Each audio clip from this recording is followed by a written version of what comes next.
Welcome back to New Day Cleveland. We continue our exploration for treasure in the Hildebrandt building, right? Our next stop takes us to the studio of an architectural glass artist.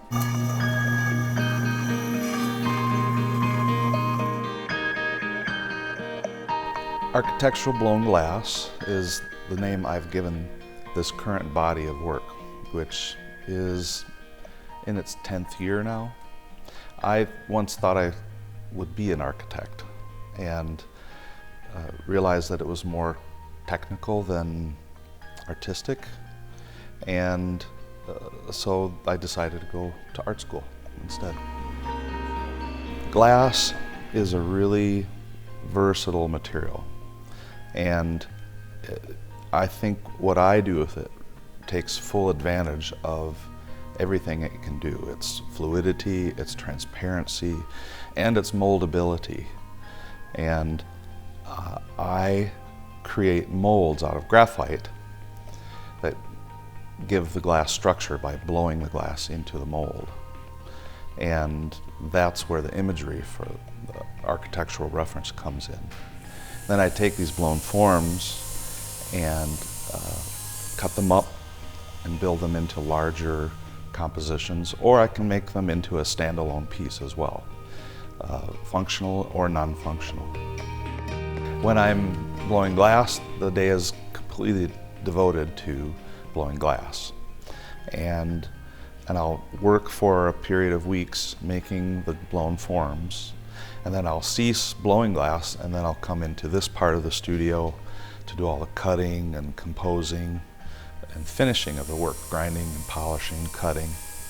And then there's the time on the road. I spend between 45 and 60 days a year traveling all over the United States to exhibit my work at juried fine craft and fine art festivals. I bring along all of my display, all of my work, everything I'll need to set up a temporary store for 2 to 4 days. And the public is invited to come. So you'll experience the whole gamut.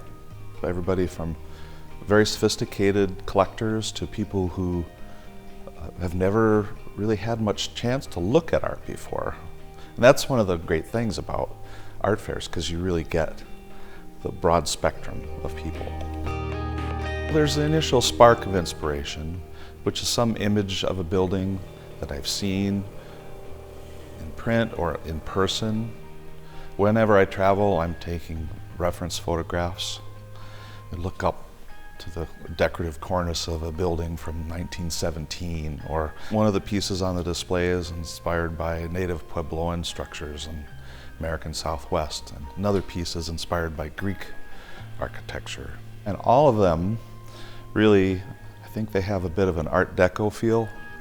What I have before me here today are blown sections of glass that were formed in the graphite molds. And I spent several days, really starting in December and working through January, to make these forms, a family of pieces, as I call them, that are all complementary, and they're intended for a piece that I'm building for a client in Philadelphia. I'll mark these, decide where I'll take a section of this to cut on the brick saw. I like it when people come in to my gallery or booth at an art fair and they see something completely different than what I intended. Of course, I love it when they see really what I do intend, when they recognize the reference to the architectural forms. You can explore Michael's work online and also find out where he's going to be next, because he goes to shows all over the United States.